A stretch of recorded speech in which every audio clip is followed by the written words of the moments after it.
Hello friends, welcome to KV special channel. जैसा कि आप सब जानते हो, मैंने अपने चैनल पर एक न्यू कोर्स स्टार्ट किया हुआ है केवीएस पीआरटी ईवीएस के लिए, जो कि फ्री ऑफ कॉस्ट है और जिसमें मैं अकॉर्डिंग टू लेटेस्ट सिलेबस जो आपका 2018 में अपडेट हुआ है उसके अकॉर्डिंग आपका सिलेबस में जितने भी टॉपिक्स है उनको कवर कराती हूँ। मैंने ऑलरेडी काफ़ी सारी वीडियोस अपलोड कर दी है, पॉपुलेशन आपका पूरा कंप्लीट करा दिया है। इसके अलावा रिसोर्सेज मैंने रिसोर्सेज के ऊपर 3 से 4 वीडियोस डाल दिया जिसमें आपका लैंड, सॉइल, वाटर रिसोर्सेज करा दिया। अगर नहीं देखा है तो वो देख सकते हो, लिंक मैं आपको डिस्क्रिप्शन बॉक्स में प्रोवाइड कर दूंगी। फिलहाल हम कर रहे हैं प्राइमरी इंस्टीट्यूशंस ऑफ डेमोक्रेसी, जिसमें हमने लोकल बॉडीज़ कर लिया है। लोकल बॉडीज़ में जितना आपका विलेज लेवल पर है बेटा, पंचायती राज, ग्राम सभा, फिर आपका डिस्ट्रिक्ट लेवल पर work of Patwari and all, rural administration, urban administration, और फिर आपका जो अर्बन बॉडीज़ है क्योंकि वो भी लोकल गवर्नमेंट में ही आती है ना, म्यूनिसिपल कॉर्पोरेशन, म्यूनिसिपैलिटी, तो वो सारा भी आपका हो चुका है। देन हमने स्टेट गवर्नमेंट किया है और स्टेट गवर्नमेंट के ऊपर 2 है आपकी वीडियोस, तो वो सब नहीं देखे तो देख सकते हो, लिंक मैं डिस्क्रिप्शन बॉक्स में प्रोवाइड कर दूंगी। आज हम करने जा रहे हैं सेंट्रल गवर्नमेंट। तो आपको ये पता है कि मैं हमेशा 2 पार्ट्स अपलोड करती हूँ, जिसमें फर्स्ट वाला पार्ट जो होता है वो किसका होता है, एनसीईआरटी का, फुली उसमें एनसीईआरटी बेस्ड होता है वो सेम टॉपिक।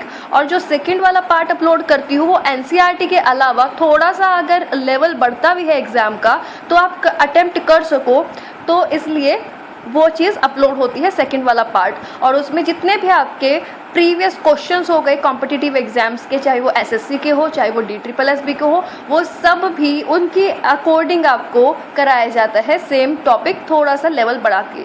ठीक है, पिछली बार क्या हुआ था 2018 केवीएस पीआरटी का अगर पेपर की बात करूँ तो सारा आपका फुल्ली एनसीईआरटी बेस्ड आया था सारा, लेकिन ज़रूरी नहीं है कि हर बार आपका वही आए, थोड़ा सा लेवल बढ़ जाए बाई चांस, तो आपको खुद को अपने आप को तैयार रखना होगा चाहे कोई भी पेपर आए। और मेरा गोल बिलीव मी यही है कि हर एक कैंडिडेट जो भी मुझसे जुड़े हुए हैं, जो भी वीडियोस देखते हैं, एटलीस्ट 18+ स्कोर करे आउट ऑफ 20। ठीक है, सो फर्स्ट वाला पार्ट आज हम देखेंगे जो कि फुली एनसीईआरटी बेस्ड होगा। इसका पार्ट 2 आएगा, वो भी ज़रूर देखना, जो कॉम्पिटिटिव एग्जाम्स के अकॉर्डिंग इम्पोर्टेंट होगा। और आप एक चीज़ सोच सकते हो इस चीज़ से कि आप केवीएस पीआरटी ईवीएस का तो देख ही रहे हो, साथ में जीएस सेक्शन के लिए भी आपकी तैयारी हो रही है, सेम टॉपिक अगर आप प्रीवियस एग्जाम्स के अकॉर्डिंग भी देखोगे तो, है ना।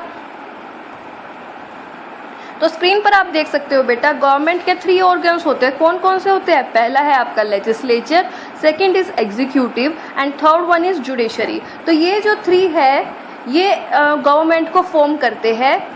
किसी भी गवर्नमेंट में ये 3 चीज़ें अगर हुई, लेजिस्लेचर में क्या होता है आपका, स्टेट बॉडीज़ में आपका पूरा लेजिस्लेटिव असेंबली, लेजिस्लेचर यही सब पढ़ाया है, तो आपको इतना तो अब पता हो गया होगा कि लॉज जहाँ पर बनते हैं बेटा वो क्या होता है, लॉ मेकिंग का काम लेजिस्लेचर का होता है। एग्जीक्यूटिव में क्या होता है कि ग्रुप ऑफ पीपल जो इम्प्लीमेंट करते हैं, जो मिनिस्ट्रीज आपकी आती है इम्प्लीमेंट होते हैं लॉज, तो वो एग्जीक्यूटिव वाला पार्ट हो जाता है। और जुडिशरी आप सबको पता है कि supreme court, high court, subordinate court, ये आपके जुडिशरी में आ जाते हैं।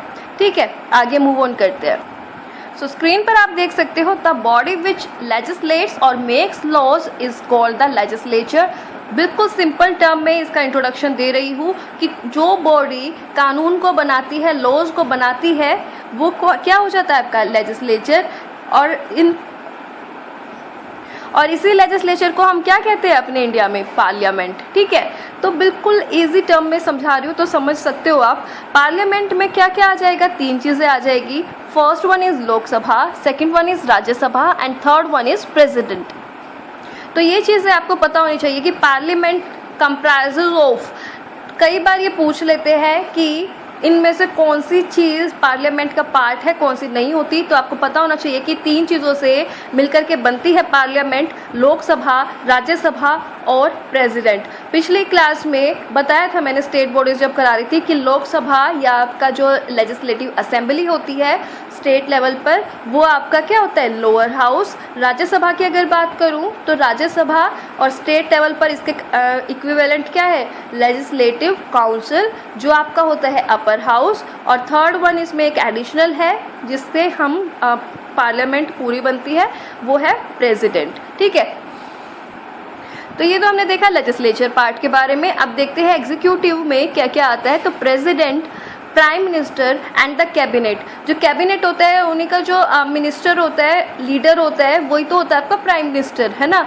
तो प्रेसिडेंट, प्राइम मिनिस्टर और जो कैबिनेट है वो आपका एग्जीक्यूटिव पार्ट फॉर्म करती है गवर्नमेंट का, जो सेकेंड ऑर्गन है एग्जीक्यूटिव, ठीक है। अब क्या बचा हमारा, जुडिशरी, जो कि थर्ड ऑर्गन है। न्यायपालिका जिसको आप कह सकते हो। Those who decide disputes according to these laws constitute the judiciary। Judiciary में क्या क्या आ जाता है आपका, supreme court, high court and lower courts, जितने भी आपके सबऑर्डिनेट कोर्ट है वो सब इसमें आ जाता है। तो जुडिशरी का काम क्या है बेटा, हर एक चीज़ को लॉज के अकॉर्डिंग देख करके उसको सुलझाएगी और हर एक उसको देखेगी ऑर्गेनाइजेशन की कि कोई भी अपनी ताकत को मैनिपुलेट ना करे लोगों पर, कोई भी अपनी ताकत का, अपनी पावर का, अपनी पोजीशन का, जो अगर प्राइम मिनिस्टर है चाहे फिर वो एमएलए है, अपनी पावर का गलत प्रयोग ना करे। तो ये सारा काम किसका हो जाता है, जुडिशरी का। तो देखते हैं पार्लियामेंट के बारे में। Parliament in our system has immense power. Immense power क्यों है पार्लियामेंट के पास, क्योंकि जो इसके मेंबर्स होते हैं वो रिप्रेजेंटेटिव ऑफ द पीपल होते हैं, मतलब कि लोगों के द्वारा इलेक्टेड होते हैं, ठीक है। Elections to the parliament are held in similar manner as they are for the state legislature। तो ये चीज़ आपने पढ़ी थी कि किस तरीके से स्टेट लेजिस्लेचर जब करा रही थी स्टेट बॉडीज़, तो आपको बताया था कि लोग चुनते हैं और फिर जो लीडर्स जो बनते हैं, ठीक है, जो जीतते हैं कॉन्स्टिट्यूएंसीज से, वो क्या होते हैं, लोगों की, जिन लोगों ने उनको जिताया है या फिर जो कॉमन पीपल्स है उनकी नीड्स और डिज़ायर्स को फुलफ़िल करने का काम करते हैं। जो भी असेंशियल एक्टिविटीज़ की ज़रूरत है, चाहे वो पानी की कमियां हैं, चाहे वो आपकी लोग बीमार ज़्यादा पड़ रही है या गार्बेज गिरा हुआ है, तो उन सब को देखने की, साफ़ सफाई रखने की, लोगों का ध्यान रखने की, लोगों के हित में काम करने की जिम्मेदारी लीडर्स की होती है। और वो ये भी चाहते हैं कि नेक्स्ट टर्म के लिए भी हमें चुना जाए, तो इस वजह से भी वो अपने क्या करते हैं, काम करके दिखाते हैं ताकि अगली बार भी सत्ता में वही आए, ठीक है। तो इलेक्शंस जो पार्लियामेंट के होते हैं बेटा, वो भी सिमिलर वे में जैसे स्टेट लेजिस्लेचर के बताए थे ना, उसी वे में होते हैं। यहाँ भी जो लीडर्स होते हैं, जो आपके मेंबर ऑफ पार्लियामेंट होते हैं, वो लोगों को ही रिप्रेजेंट करते हैं और उनके लिए ही वर्क करते हैं। तो लोकसभा के आपको सबको पता है कि इलेक्शंस कितने साल बाद होते हैं, आफ्टर एवरी 5 years, हर 5 साल के बाद लोकसभा के इलेक्शंस होते हैं। तो हमारी जो कंट्री है वो बहुत सारी कॉन्स्टिट्यूएंसीज में डिवाइडेड है। कॉन्स्टिट्यूएंसी मैंने आपको स्टेट गवर्नमेंट कराया जब आपको बताया था कि कॉन्स्टिट्यूएंसी क्या होता है। कॉन्स्टिट्यूएंसी एक पर्टिकुलर एरिया होता है जहाँ पर जो वोटर्स होते हैं वो अपने रिप्रेजेंटेटिव को चुनते हैं, जो खड़ा होता है इलेक्शंस में, अपने अकॉर्डिंग जो जिन पर विश्वास किया जा सके उसको अपना रिप्रेजेंटेटिव चुन लेते हैं। तो कॉन्स्टिट्यूएंसीज एरिया आप कह सकते हो, ठीक है। Each of this constituencies elects 1 person to the parliament. तो हर एक कॉन्स्टिट्यूएंसीज में एक पर्सन इलेक्ट होता है जो कि पार्लियामेंट के लिए इलेक्ट होता है, ठीक है।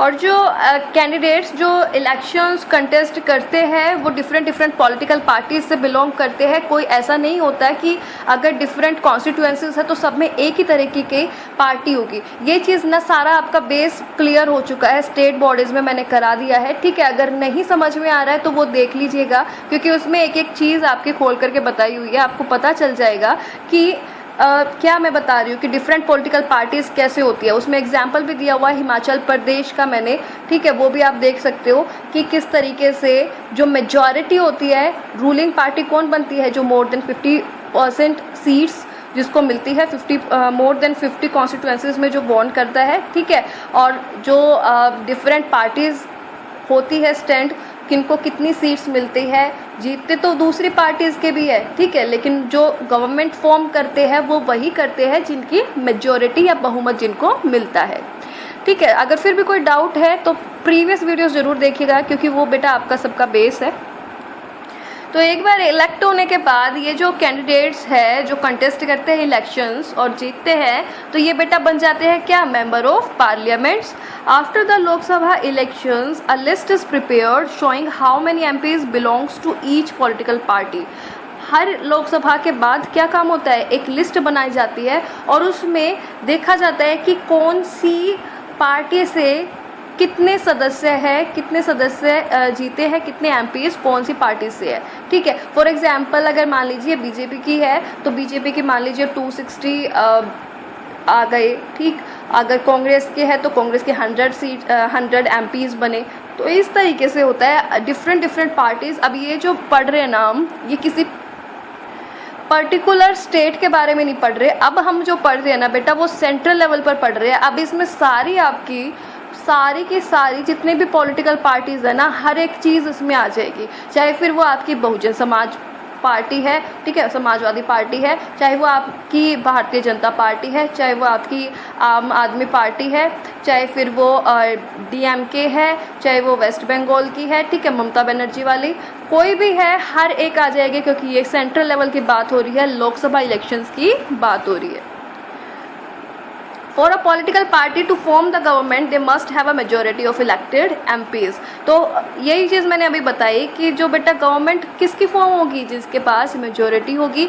और अगर बाई चांस मेजोरिटी नहीं होती तो मैंने क्या बताया था स्टेट बॉडीज़ के पार्ट 2 में, तो एक दूसरे से हाथ मिला लेते हैं और कॉलिजन गवर्नमेंट फॉर्म होती है, जिसमें एक सिंगल पार्टी रूल नहीं करती, बल्कि बहुत सारे ग्रुप्स मिलकर के एक अपनी सरकार चलाती है। मिली जुली सरकार आप कह सकते हो सिंपल लैंग्वेज में। वैसे इसको कॉलिजन गवर्नमेंट या फिर गठबंधन की सरकार कहा जाता है।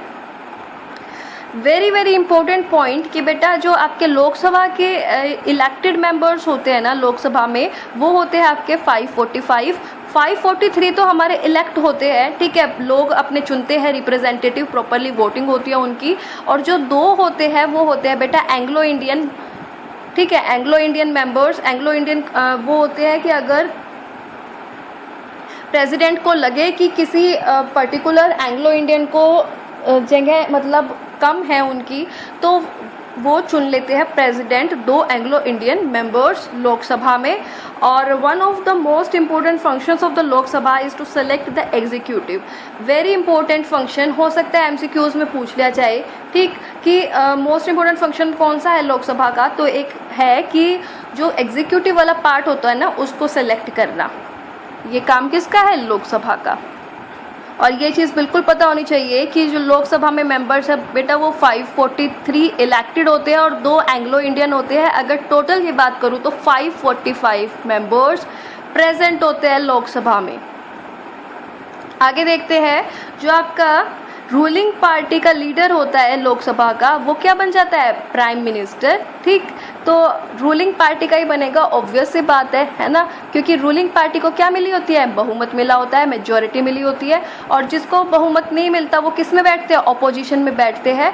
और ऑपोजिशन में जो बैठते हैं फिर वो डिस्कशन डिबेट होती है कि आपकी सरकार ये काम नहीं कर रही, आपकी सरकार ये काम नहीं कर रही। एक तरीके से ऑपोजिशन का होना भी ज़रूरी है, अदरवाइज अगर सिर्फ जो रूलिंग पार्टी होगी सिर्फ एक ही बहुमत वाली सरकार ही बैठी है, ठीक है, अगर मान लीजिए ओपोजिशन ना हो तो क्या होगा कि अपनी मनमानी शक्तियों का प्रयोग करना शुरू कर देगी, कोई उन पर लगाम नहीं लगाएगा। ऑपोजिशन अगर है तो वो लोगों की बातों को भी रखती है, और अगर कोई कमी होती है, जो रूलिंग पार्टी है उनके काम में कोई कमी लगती है तो उसको भी बताती है, कोई अगर एक्शंस लिए जा सकते हैं तो उसके बारे में भी बताती है। ठीक है, तो एक चीज़ है कि रूलिंग पार्टी का जितना ज़रूरी है ना होना, ऑपोजिशन का भी उतना ही ज़रूरी है होना। तो प्राइम मिनिस्टर जो रूलिंग पार्टी का जो लीडर होता है वो प्राइम मिनिस्टर बनता है। तो प्राइम मिनिस्टर क्या करेगा, जो एमपीज़ जो उसकी पार्टी से बिलोंग करते होंगे उनको चार्ज देगा। चार्ज मतलब मिनिस्ट्रीज़ का चार्ज, डिफरेंट डिपार्टमेंट्स का चार्ज होल्ड करने के लिए, ताकि वो जो डिपार्टमेंट्स हो, मैंने बताया था कि डिफरेंट डिपार्टमेंट्स होती है, आपकी एजुकेशन डिपार्टमेंट हो जाती है, आपकी सोशल वेलफेयर डिपार्टमेंट है, बहुत सारी डिपार्टमेंट होती है। ठीक है, तो उनके चार्जेस संभालने के लिए एमपीज़ को चुनते हैं कौन, प्राइम मिनिस्टर। इम्प्लीमेंटेशन वाला वर्क ही तो होता है एग्जीक्यूटिव का, तो वो चीज़। The minister then take charge of different areas of government functioning like health, education, finance etcetera. जब आप पढ़ते हो ना, जब आपकी लोकसभा के चुनाव होते हैं और फिर उसके बाद न्यूज़पेपर में आप देखते हो कि जो ये एक मिनिस्टर है वो आपका रोड एंड ट्रांसपोर्ट का बन गया है, एक आपका एजुकेशन मिनिस्टर सेंट्रल लेवल पर, फिर फाइनेंस मिनिस्टर स्टेट लेवल पर अलग होते हैं और सेंट्रल लेवल पर अलग होते हैं, है ना, होते हैं ना ये चीज़। तो वही है हमारी फेडरल गवर्नमेंट। फेडरल गवर्नमेंट आपको बता चुकी हूँ, जो आपका स्टेट बॉडीज़ था उसमें ये सारी टर्मिनोलॉजीज मैंने कवर करा दी है। तो फेडरल गवर्नमेंट क्या था कि जहाँ पर एक से ज़्यादा गवर्नमेंट हो, मतलब कि जैसे सेंट्रल गवर्नमेंट भी है और स्टेट गवर्नमेंट्स भी है, राज्यों की अलग सरकार है और सेंट्रल लेवल पर अलग सरकार है। और जो आपकी लोकल बॉडीज़ की बात करूँ तो लोकल गवर्नमेंट, जो थर्ड टीयर ऑफ गवर्नमेंट जिसको आप कह सकते हो, तो लोकल बॉडीज़ भी है आपकी, लोकल या सेल्फ गवर्नमेंट भी है। तो बेसिकली हम दो चीज़ों को लेते हैं फेडरल गवर्नमेंट में, आपका यूनियन और स्टेट को सिर्फ, ठीक।